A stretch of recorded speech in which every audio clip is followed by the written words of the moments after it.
En el video de hoy veremos la ecuación de calor, de dónde provienen sus términos, qué significan sus términos y por último lo aplicaremos a un problema práctico de ingeniería.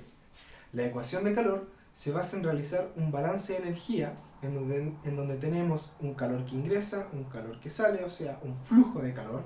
Tendremos la generación que pueda tener nuestro sistema de observación, ya sea generación de energía o un sumidero de energía, todo esto en un determinado tiempo para poder obtener una variación de energía total. El balance de energía se basa en la ecuación de Fourier, la cual nos dice que el calor va a ser igual a la conductividad térmica del material, que depende de la temperatura, el área transversal en donde está fluyendo este calor, el gradiente de temperatura en sí y una determinada longitud. En este caso que tenemos acá, podemos ver claramente que existe un gradiente de temperatura, la cual nos provoca un flujo de calor, pero como necesitamos que este delta X sea lo más pequeño posible, cosa de analizar la ley de Fourier de forma diferencial para poder obtener un perfil de temperatura acorde y sin mayores errores, este delta X tiene que tender a cero.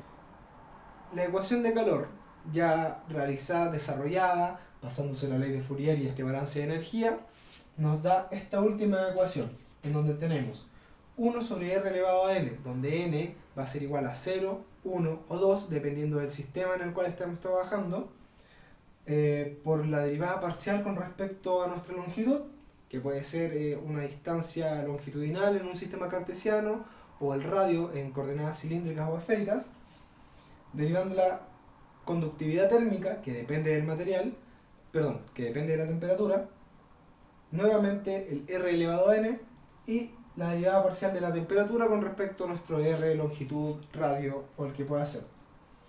La suma de la generación que puede tener nuestro sistema y por último ρ, que es la densidad, el calor específico y la derivada parcial de la temperatura con respecto al tiempo.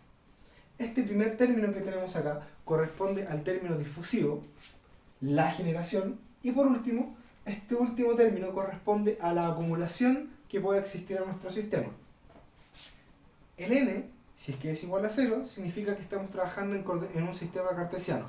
Por ende, si n es igual a 0, estos términos se nos simplifican y nos queda simplemente la derivada parcial con respecto a nuestro r de la conductividad térmica por la derivada parcial de nuestra temperatura, nuevamente con respecto a r, la generación y la acumulación. Si es que el sistema no tuviera acumulación, o sea, si fuera un sistema estacionario, este último término se nos iría a 0. Y por último, si es que el sistema fuera estacionario y además no tuviera generación, estos dos términos se nos irían a 0, por ende, la temperatura, la derivada de la temperatura, dejaría de ser una derivada parcial para ser una derivada total. Como les comenté, la conductividad térmica depende del material. O sea que si un material tiene una muy buena conductividad térmica, nuestro gradiente de temperatura va a ser muy pequeño, por ende todo el calor que ingresa tiene que ser prácticamente igual al calor que salga de nuestro elemento en observación. Bueno, como les comenté con anterioridad, llegó la hora de analizar un problema práctico de ingeniería. Normalmente en las empresas se utilizan sistemas de refrigeración.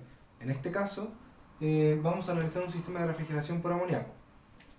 Por temas de deterioro, la aislación que encuentran estos sistemas no siempre está en perfectas condiciones, por ende van a haber zonas en donde tendremos rupturas y acá se formarán cúmulos de hielo. ¿Por qué se forman estos cúmulos de hielo? Es porque el fluido que está recorriendo nuestras cañerías está a una muy baja temperatura, por ende el calor viene del exterior hacia el interior, condensando, solidificándose aquí el vapor del agua, formando estos cúmulos de hielos que le comenté con anterioridad.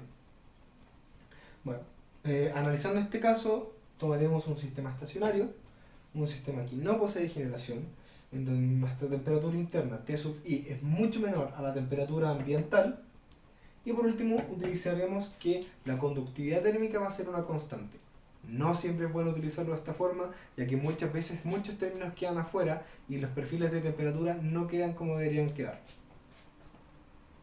Bueno, desarrollando esta ecuación, la ecuación de calor que les comenté en un comienzo, con el balance de energía, llegaremos a este perfil de temperatura para el espesor de nuestra cañería. Y acá podemos dar una cosa muy interesante. Si es que la conductividad térmica comienza a aumentar, este término comienza a aumentar. Eso significa que el término A comienza a hacerse cada vez más pequeño y acercándose cada vez más a cero, por ende la temperatura en función del radio quedaría casi igual a la temperatura interna. Esto significa que, como la conductividad térmica es muy buena, los gradientes de temperatura van a ser cada vez más pequeños. Por el contrario, si decimos que nuestra constante de convección es muy alta, vamos a estar diciendo que el calor se escapa rápidamente en forma de convección. Por ende, este término de acá va a comenzar a disminuir cada vez más y cada vez más. Por ende, el término A va a comenzar a aumentar lentamente, haciendo que nuestro gradiente de temperatura sea cada vez mayor, ya que este término debería ser positivo. Al sumarse con la temperatura interna nos va a generar una separación cada vez mayor. Bueno, esperando que este video haya sido de su agrado, esto fue la ecuación de calor y un problema práctico de ingeniería para el ramo de transferencia de calor con el profesor Hernán Holguín en la Universidad Técnica Federico Santa María. Muchas gracias.